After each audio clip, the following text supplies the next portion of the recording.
Good Wednesday evening, February 5th, and welcome to the NCWLIFE Evening News. I'm Grant Olson.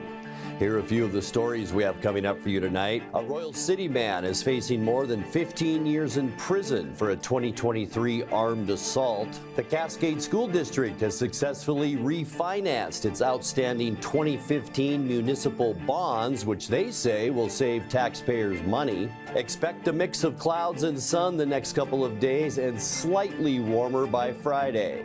Your full local weather forecast is straight ahead.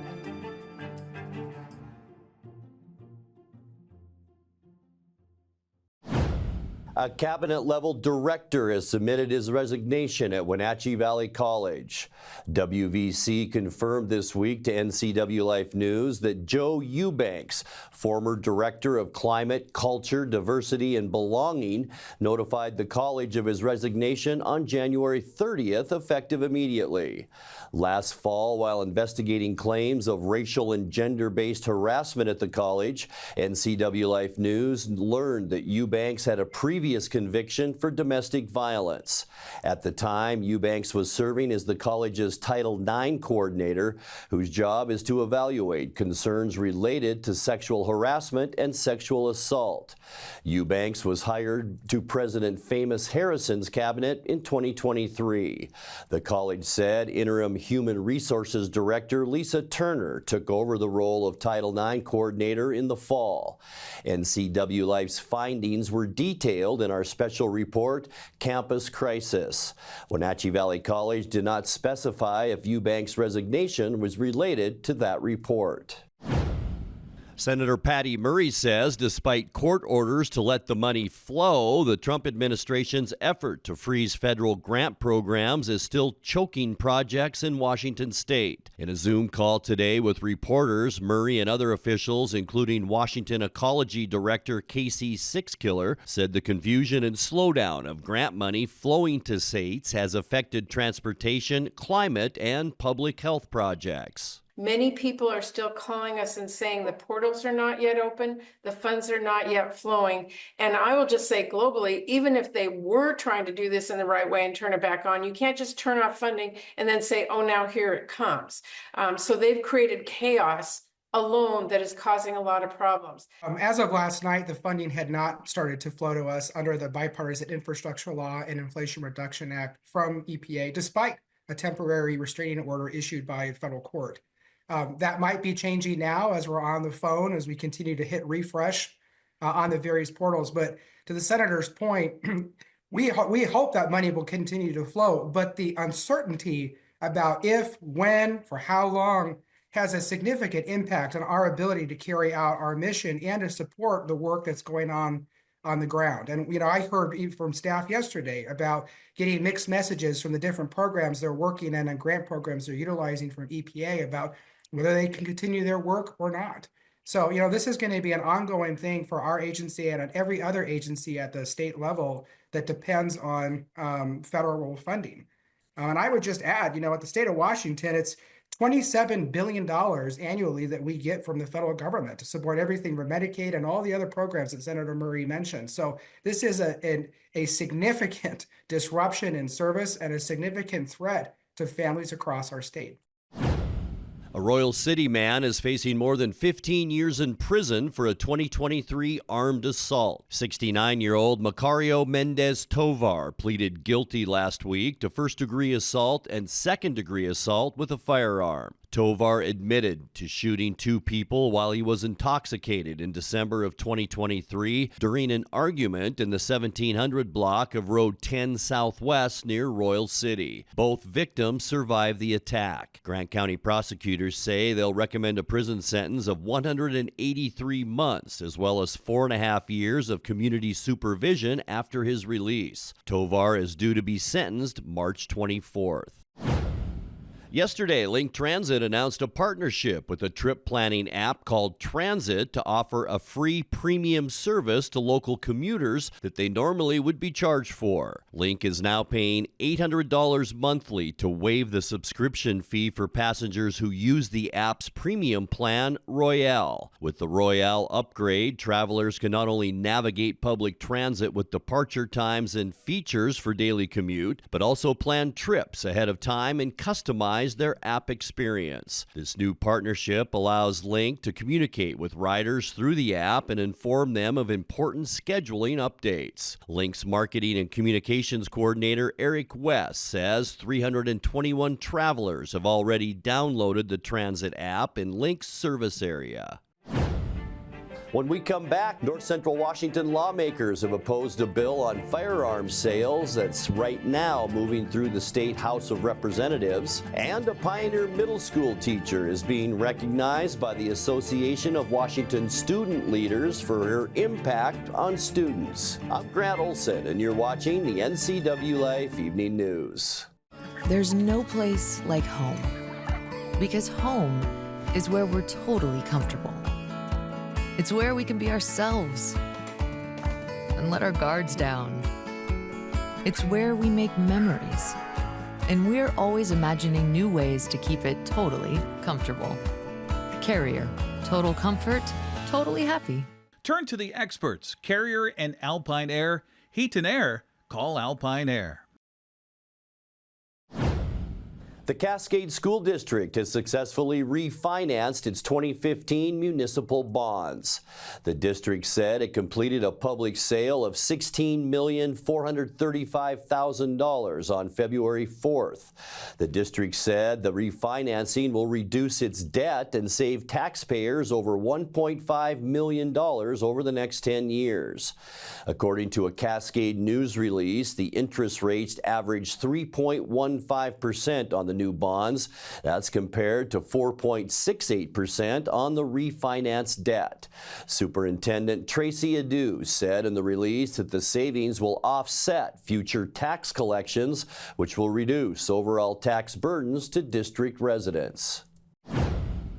North Central Washington lawmakers have opposed a bill on firearms sales that's right now moving through the State House of Representatives. 12th District Legislator Brian Burnett and 7th District Representative Hunter Abel were both no votes last week in the House Civil Rights Committee on House Bill 1163, which would require a state permit to purchase firearms. The two are among minority Republicans on the committee. The bill survived Friday with an 8-5 recommendation that it be passed by the full House.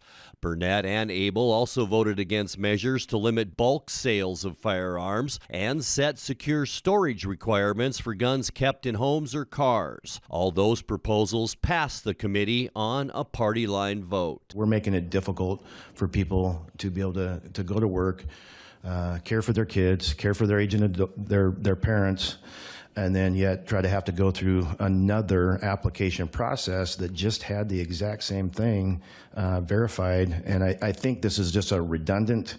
I understand the intent, and I agree with the intent. I love to make sure that we only have firearms in the safe hands of law-abiding citizens and not criminals. But again, we don't want to make criminals out of law-abiding citizens, and I just think this is something we can help simplify the process. A Pioneer Middle School teacher is being recognized by the Association of Washington Student Leaders, or AWSL, for her impact on students. Dawn Wood, who leads the Students Associated student body at Pioneer, was named the Northeast Region 2024 Mid-Level Advisor of the Year. AWSL is a statewide nonprofit that aims to empower and train students to lead. According to a news release, Wood's commitment to student leadership is extended beyond Pioneer and across the state due to her involvement in AWSL programs. The release says she's been instrumental in teaching students to find their leadership style and has helped develop teachers to enhance student activities and programs throughout Washington. Coming up next in tonight's feature story, the Royal Court for the 2025 Apple Blossom Festival will be chosen in the selection pageant this Saturday. We will introduce you to 2 more candidates coming up. Our below normal temperature weather pattern will continue through this week. I'll have your full local weather forecast also coming up. That and much more still to come tonight. Please stay with us. Central Washington Water is your solution for problem water. Whether you're on a well or municipal water, they can design a clean water system custom to you. Soft water eliminates water spots and scaling on fixtures. It protects appliances from hard water damage, saving you money. Soft water reduces soap usage that causes skin irritation and is a healthier choice to drink. Call for a free in-home consultation or stop by the store to have your water tested. Central Washington Water, your best water solution for home, pool, and spa. Well, it's coming down to the wire for the Apple Blossom royalty candidates. This weekend, the 10 young women in competition to represent the Washington State Apple Blossom Festival will learn which of them is queen for 2025, which will join the royal court, and which ones are going home. NCWLIFE's Eric Granstrom spoke with all 10 of the finalists. In tonight's feature story, his guests are Alona Simberski and Tessa Shaw. I decided to run for Apple Blossom because I have always been a girly girl. So ever since I came to Wenatchee, and when I was old enough to, I guess, register what it was, I've always just enjoyed watching the princesses and the queen on the float. So I've always wanted to be, I guess, as any other girl would want to be, a princess. So I was excited to be running for a chance to, I guess, be royalty. I have a picture of myself in like this giant cone hat and like this pink pretty dress, and I'm just standing there twirling around. So This was meant to be, for you to be part of this process. I am very excited. I hope I get to be a princess like in my dreams. You say that you work in your dad's office as a secretary, is that right? Yes. Okay, so what do you do there? So my dad has a flooring business. He does like, I guess, the details like countertops and cupboards, and in his business he has a lot of invoices that he needs to write, and I took that job over from my mom. She used to do that, so now I write his invoices, I write emails, checks, all the fun secretary jobs, you know. What's the biggest thing you've learned doing that? Invoices. I didn't know that, I guess it was such a big, important process. I've made mistakes. You learn quickly from your mistakes, Yes. especially when it matters on the bottom line, right? Yes, especially when it's with finances. So I've got a little immersed, I guess, in the financial side of life. So I think you, in your bio, say you want to be in interior design, right? Yes. Okay, so from your perspective at this point in your life, what's the biggest mistake people make when they are doing the interior of their home and they're designing it themselves? Well, for me, I would like to design homes for other people. Right. And if you're designing a home for another people, you have to make sure you're not taking over, because it's not your home. So I feel like it's very important to make sure that it's what your customer wants. Because if you just go on a whim and do what you want, then that's going to be a big no-no. It's not going to turn out good. I really decided to do this whole thing just because I have little sisters, and I love being a part of the younger communities and seeing how they grow and being influenced by, for me, example, I was influenced by Apple Blossom, so even influencing my younger sisters just on a day-to-day, and then moving to being able to influence the whole community is such an opportunity that I'm so excited to be a part of. So it says in your bio that, among other things, you're in the HOSA club, which, Yes. am I saying that right? Yes. So what is HOSA? HOSA is a Future Health Professionals Club, and what we do is that we bring health professionals from Confluence Health or other clinics in the Valley just to talk about what their jobs and what they do for a living. This is how I got into wanting to go into sonography after high school. We brought in a sonography tech, and he brought in like one of his sonography machines, and it was so fun. It was so cool because he showed us how it worked on himself. So that was a lot of fun. So part of your bio says you're into photography. If you wanted to go somewhere to take the ultimate photo of Wenatchee, where would you go? I typically like to go to Badger Mountain Road. There's a lot of pull-offs up there, lots of wheat fields, flowers. You can find a lot up there to take photos of. That's where I got my senior photos done. Oh. And so it's really beautiful to go up there, and me and my friends love to do photo shoots up there. All right, that's cool. So in this process of all of this that you're doing, what, if anything, do you fear the most about it? I think I fear not being able to reach my full potential. I really want to be the greatest person I can possibly be. And that's always been a goal of mine for as long as I can remember. I've always wanted to be the best person I could possibly be, whether that be a sister, a daughter, a Senate member, a school representative, an Apple Blossom representative. Like, this is such a big deal that I just want to keep growing and keep improving on everything. I want to be like my old dance teacher, Lindsay Martin, or Westman, as some people may know her. She is such an inspiring person to me. I've known her since I was 4, so I've known her for a long, long time, worked with her for 14 years, and she just has always pushed me to be my best, in whether that be in dance or as a person. And so and she tries everything, she keeps pushing herself, and she's super successful, and I want to be just like her. Time now for a check of your North Central Washington weather forecast. Hope you had a fantastic Wednesday. Still on the cool side. We've been below normal for at least a week now, maybe even closer to 2 weeks.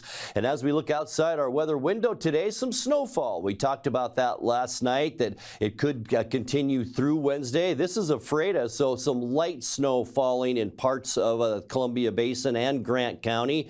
Also some snow in western Chelan County that we'll talk about here in a little bit. But the big news is our temperatures, and we will remain below normal right through this period. As we get into tomorrow, all of these temperatures all below normal as we get into the upcoming weekend and into next week, with our low temperatures through that period staying in the mid to upper teens. So this colder than normal February continues as we get closer to the middle of the month. Today's high temperature, 12 degrees below where we should be, unofficially at 26. 38 is our normal high for this time of year. And for the third day in a row, beautiful stretch of weather in 2018. Today's record, 57 degrees. We were 18 this morning. That's well below where we should be as well. 26 is our normal low, 1 below our record low, and that was set in 1985. Sunrise this morning, 7:21, and it's set at 5:10. All right, getting you into those Thursday temperatures.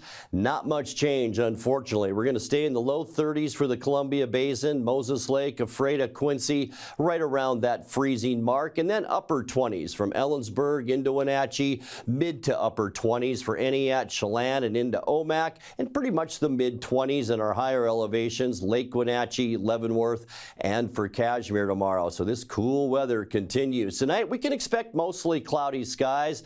There is an area of low pressures to our south that's still bringing a few clouds up our way, and it will be chilly tonight, maybe even cold. Low temperatures, yeah, back down into those mid-teens. For Thursday, partly cloudy skies. This low moves inland a little bit, so that'll clear our skies out a little. Chilly temperatures for Thursday, with highs once again consistently into those upper 20s. For your Friday, we will see high pressure beginning to nose in, and that'll bring a little bit of warmer southwesterly air our way. We will warm up, quotation marks, if you can call it that, into the low 30s for Friday afternoon. The good news, we're going to see some sun. For Saturday, mostly cloudy skies. There is an area of low pressure pushing into western Montana. We'll see some wraparound clouds and maybe even some isolated snow showers on Saturday.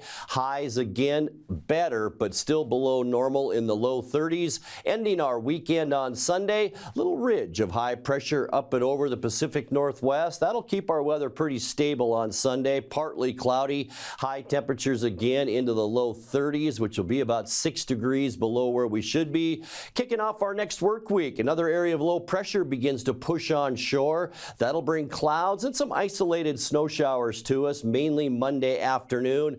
We're going to begin another cool down too, with highs Monday near 30 degrees. And then for your Tuesday, sunny skies. The bad news about that, it's going to be cooler. We're going to see a northerly flow coming down from British Columbia, and that'll cool our afternoon highs on Tuesday only into the mid and upper 20s. All right, your 7-day forecast, 14 overnight tonight, partly cloudy Thursday, mostly sunny on Friday. We'll warm up a little bit to 32 as we get into Friday. We'll stay in the low 30s Saturday and Sunday for our weekend, with a mix of clouds and sun, and then maybe some isolated snow showers, and cooler on Monday with 29 our high. And for Tuesday, lots of sunshine, but chilly. High temperatures Tuesday, 27 degrees. And that's a look at your North Central Washington weather forecast. Coming up next, tonight's sports report with Eric Granstrom and more as the NCWLIFE Evening News continues right after this.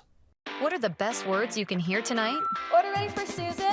And if you hear those words at Abby's, you know it's going to be a legendary meal. Your pizza is loaded with toppings to the edge, premium ingredients, and real cheese. Yeah, baby. Gather with friends, play some video games, and watch the big game on TV. That's made Abby's a legendary pizza tradition for generations. And when you're ready to hear those magic words, Tom, your order's ready.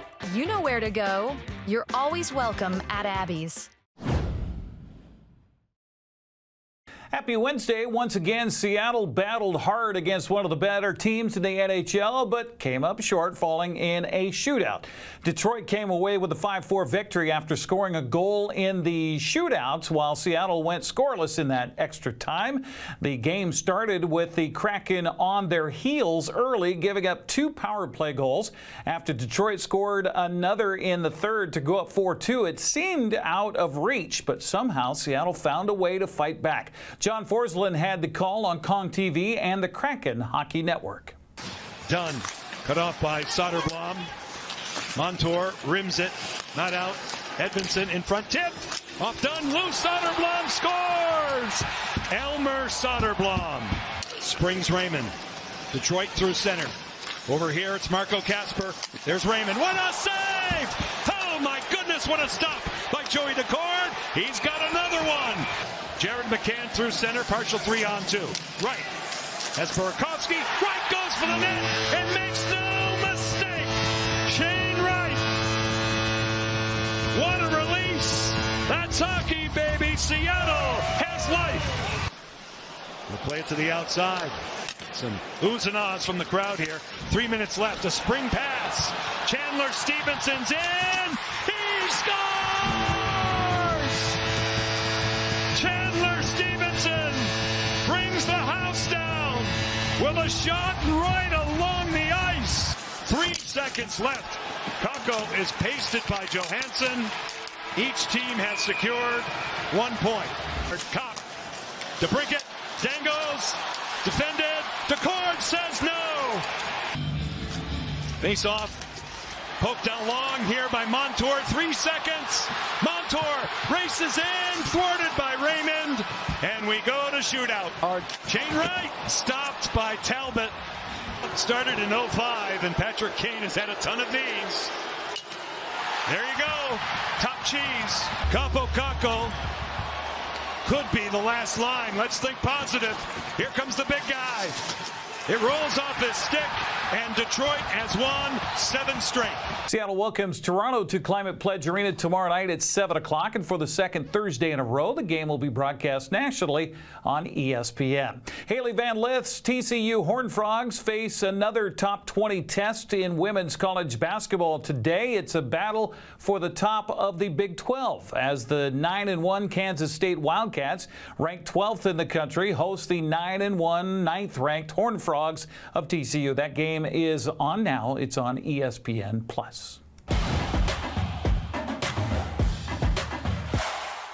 Luca Sherbina and Sean Rios had big nights for Wenatchee in the Wild's 8-2 win at Moose Jaw last night. Sherbina had a Texas hat trick with 4 goals, while Rios had a good old-fashioned regular hat trick with 3. Wenatchee snapped a 2-game road losing streak with the big victory. Wide right wing.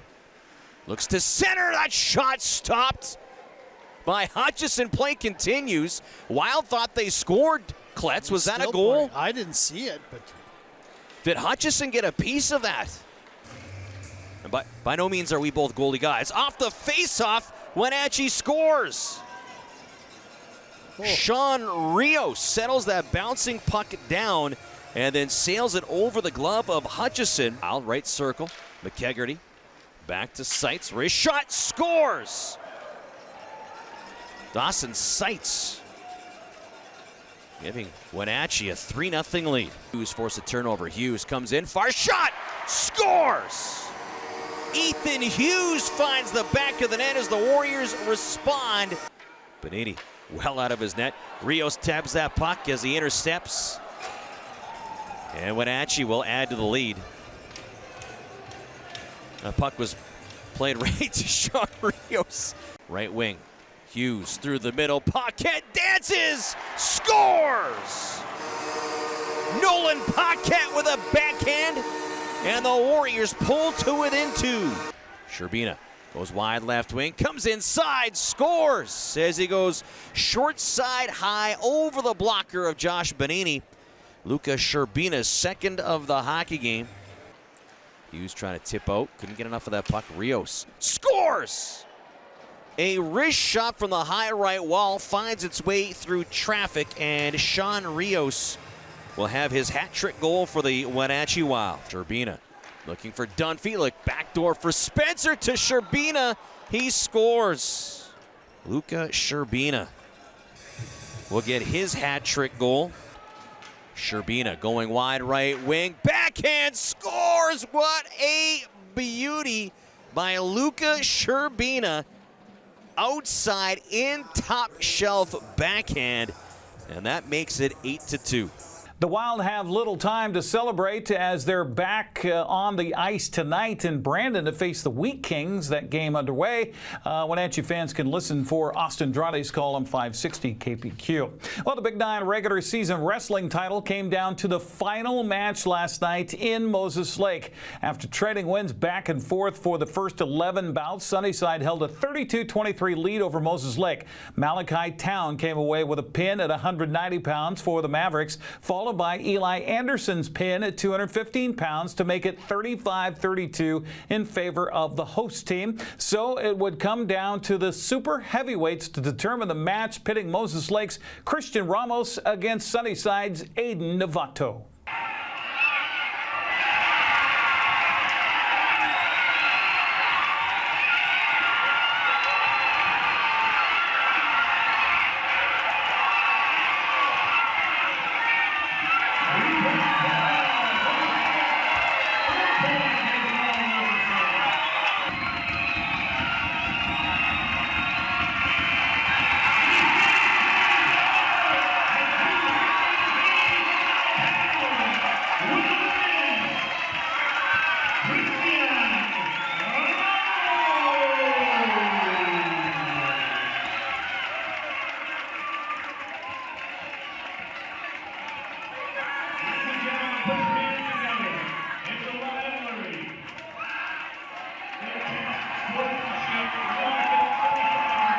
Moses Lake finishes the Big Nine schedule 6-0, while Sunnyside finishes 5-1. Other action last night: Davis beat Eastmont 51-28. Wenatchee down West Valley 41-26. Sunnyside girls are the Big Nine regular season champs after beating Moses Lake 44-30. Davis takes second following a 69-12 win over Eastmont. West Valley relegates Wenatchee to the bottom of the Big Nine with its 42-23 victory over the Panthers.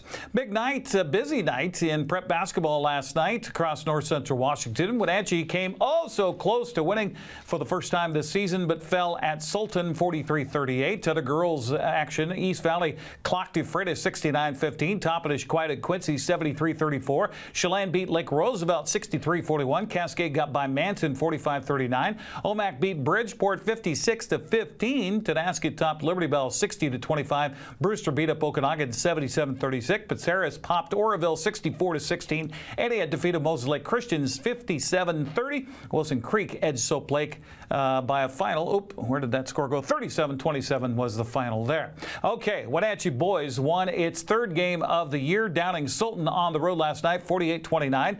East Valley edged Ephrata 66-63. Toppenish squeaked by Quincy 54-50. Lake Roosevelt edged Chelan 53-47. Manson down Cascade 67-48. Omak beat Bridgeport 75-47. Okanagan bettered Brewster 67-57. It was Oroville over Patera 75-23.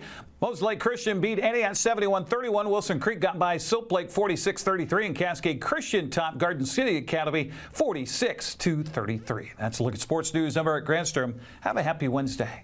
And that will do it for our newscast tonight. For more news from around North Central Washington, you can find us at ncwlife.com, on our social media channels, or on our mobile app for iPhone and Android.